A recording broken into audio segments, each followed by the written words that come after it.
Formula ఈ car race కేసులో ACB దర్యాప్తు ముమ్మరం చేసింది. ఈ కేసులో A2గా ఉన్న సీనియర్ ఐఏఎస్ అరవింద్ కుమార్ కు నిన్న నోటీసులు జారీ చేసింది. ఇవాళ ఉదయం 11:30 కల్లా విచారణకు రావాలని చెప్పింది. అరవింద్ కుమార్ కు నోటీసులు ఇవ్వడం ఇది మూడోసారి. గత బీఆర్ఎస్ ప్రభుత్వ హయాంలో మున్సిపల్ శాఖ స్పెషల్ చీఫ్ సెక్రటరీగా ఉన్నారు అరవింద్ కుమార్. వ్యక్తిగత కారణాలతో విదేశాలకు వెళ్లిన ఆయన జూన్ 1 నుంచి 30 వరకు అధికారికంగా సెలవులో ఉన్నారు. విదేశీ పర్యటన ముగించుకొని హైదరాబాద్కు వచ్చారు. దీంతో ఏసీబీ అధికారులు ఆయనకు నోటీసులు ఇచ్చారు. బీఆర్ఎస్ వర్కింగ్ ప్రెసిడెంట్ మాజీ మంత్రి కేటీఆర్ ను జూన్ 16న ఏసీబీ అధికారులు విచారించారు. దాదాపు 8 గంటలకు పైగా ప్రశ్నించారు. కేటీఆర్ ఇచ్చిన స్టేట్మెంట్ ను రికార్డ్ చేశారు. ఆ స్టేట్మెంట్ కొనసాగింపుగా అరవింద్ కుమార్ ను ప్రశ్నించనున్నారు.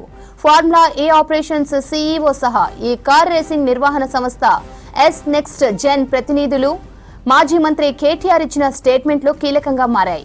మొదటి దఫా విచారణలో ఈ ముగ్గురు చెప్పిన వివరాల ఆధారంగానే అప్పటి MAIUD special chief secretary IAS Aravind Kumar ను ఏసీబీ అధికారులు ప్రశ్నించినట్లు తెలిసింది. అయితే ఈ కార్ రేసింగ్ వల్ల తనకు ఎలాంటి వ్యక్తిగత ప్రయోజనం కలగలేదని, అంతా కేటీఆర్ చెప్పినట్లు చేశానని అరవింద్ కుమార్ ఇప్పటికే ఏసీబీ ముందు స్టేట్మెంట్ ఇచ్చారు. మరోవైపు హెచ్ఎండిఏ మాజీ చీఫ్ ఇంజనీర్ బిఎల్ఎన్ రెడ్డికి కూడా శుక్రవారం నోటీసులు జారీ చేసే అవకాశాలు ఉన్నాయి. ఫార్ములా ఈ రేస్ కేసు విచారణకు సంబంధించి మరిన్ని డీటెయిల్స్ రాంప్రసాద్ అందిస్తారు. రాంప్రసాద్, ఏసీబీ విచారణ అప్డేట్స్ ఏంటి? శ్రవంతి, ఫార్ములా ఈ కార్ రేస్కు సంబంధించి అయితే ఈరోజు సీనియర్ ఐఏఎస్ అధికారి అరవింద్ కుమార్ను ఇటు విచారణకు హాజరు కావాల్సిందిగా ఏసీబీ అధికారులు నోటీసులు జారీ చేయడం జరిగింది. మొత్తంగా చూస్తే మనం ఈ యొక్క ఫార్ములా ఈ కార్ రేస్కు సంబంధించి అయితే 54,89,00,000 రూపాయల నష్టం కలిగింది రాష్ట్ర ప్రభుత్వానికి అంటూ కూడా ఏసీబీ అధికారులు కేసు నమోదు చేయడం జరిగింది. ఇదే కేసుకు సంబంధించి కూడా గతంలో అరవింద్ కుమార్ను 2 సార్లు కూడా విచారణకు ఆదేశించి విచారణ చేసినటువంటి ఏసీబీ అధికారులు అయితే మూడోసారి ఈరోజు హాజరు కావాలంటూ కూడా అరవింద్ కుమార్కు నోటీసులు జారీ చేయడం జరిగింది. ప్రధానంగా అరవింద్ కుమార్ స్టేట్మెంట్ మనం గమనిస్తే గతంలో 2 సార్లు హాజరైనటువంటి అరవింద్ కుమార్ అయితే ఈరోజు మూడోసారి హాజరు కావాలని ఇచ్చిన నోటీసుల భాగంగా అయితే మనం చూడవచ్చు. ఇటీవలనే జనవరి నెలలో అరవింద్ కుమార్ను విచారణ చేసినటువంటి అధికారులు అయితే గత నెల విచారణ చేయాల్సి ఉండగా అరవింద్ కుమార్ విదేశీ పర్యటన ఉన్న కారణంగా అయితే ఈరోజు రావాలంటూ అధికారులు అయితే నోటీసులు జారీ చేయడం జరిగింది. మొత్తంగా చూస్తే ఇటు ఫార్ములా ఈ కార్ రేస్కి సంబంధించి అయితే 54,89,00,000 రూపాయలను ఎవరి ఆదేశాల మేరకు ఇటు రాష్ట్ర ప్రభుత్వం నుంచి అయితే రిలీజ్ చేశారు. గతంలో హెచ్ఎండిఏ కమిషనర్గా కూడా ఇటు అరవింద్ కుమార్ కొనసాగడం జరిగింది.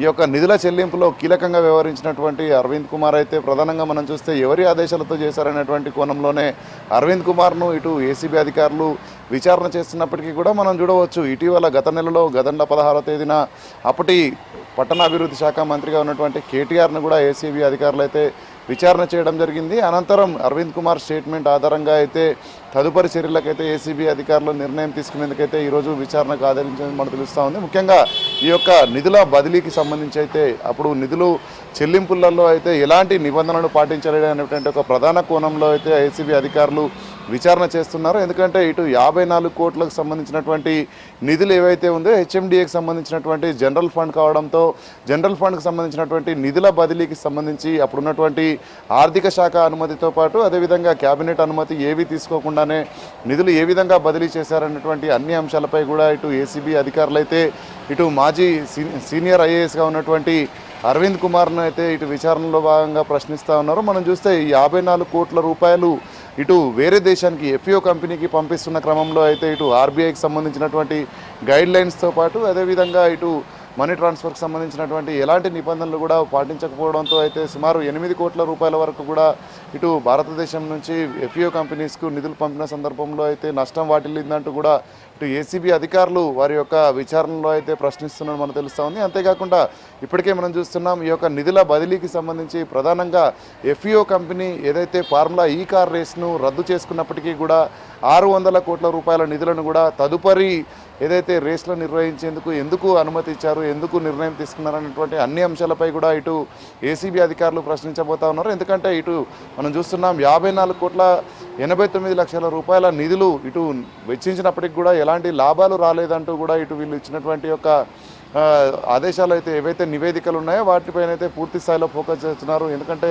రేస్ నిర్వహించిన తర్వాత నష్టం వాటిల్లడం ఏంటి, అదేవిధంగా ప్రభుత్వానికి ఎలాంటి రిటర్న్స్ ఏదైతే ఎలాంటి లాభాలు కూడా చూపని క్రమంలో అసలు ఏం జరిగింది, దానికి సంబంధించి రేస్ నిర్వహణ ఎవరి నిర్ణయం ప్రకారం జరిగింది. ఎందుకంటే 2023 సంవత్సరంలో జరిగిన రేస్ అనంతరం అయితే 2024లో ఎఫ్ఈఓ కంపెనీ తన నిర్ణయాన్ని స్వయంగా చెప్పిన అనంతరం కూడా ఇక్కడ స్థానికంగా ఉన్నటువంటి గ్రీన్కో కంపెనీలో ఇన్వాల్వ్ చేయాల్సినటువంటి రేస్ జెక్స్ సంబంధించినటువంటి కంపెనీలను ఎందుకు ఇన్వాల్వ్ చేయాల్సి వచ్చింది, అంతేకాకుండా నష్టం ప్రభుత్వం పైన చూపించి అనంతరం ఇక్కడ స్థానికంగా ఉన్నటువంటి కంపెనీలకు ఇవ్వడం పైన ఆంతర్యం ఏంటనేటువంటి అన్ని అంశాలపై కూడా ఏసీబీ అధికారులు అయితే విచారణలో భాగంగా ఇటు మనం చూస్తున్నాం. ఇప్పటికే గతంలో పట్టణాభివృద్ధి శాఖగా ఉన్నటువంటి మంత్రిగా ఉన్నటువంటి కేటీఆర్తో పాటు అదేవిధంగా సీనియర్ ఐఏఎస్ అధికారి, అదేవిధంగా మనం చూడవచ్చు హెచ్ఎండిఏకి సంబంధించినటువంటి మరొక అధికారి బిఎల్ఎన్ రెడ్డిని కూడా ఇప్పటికే పలుమార్లు ప్రశ్నించినటువంటి ఏసీబీ అధికారులు ఈరోజైతే మూడోసారి విచారణలో అయితే మరిన్ని ప్రశ్నలు సంధించేటువంటి అవకాశం అయితే ఉంది. ఎందుకంటే ఈరోజు ఉదయం 11:30 గంటలకైతే ఇటు అరవింద్ కుమార్ ఇటు విచారణకు హాజరు కావాల్సిందిగా అయితే ఏసీబీ అధికారుల నోటీసులో పేర్కొన్న క్రమంలో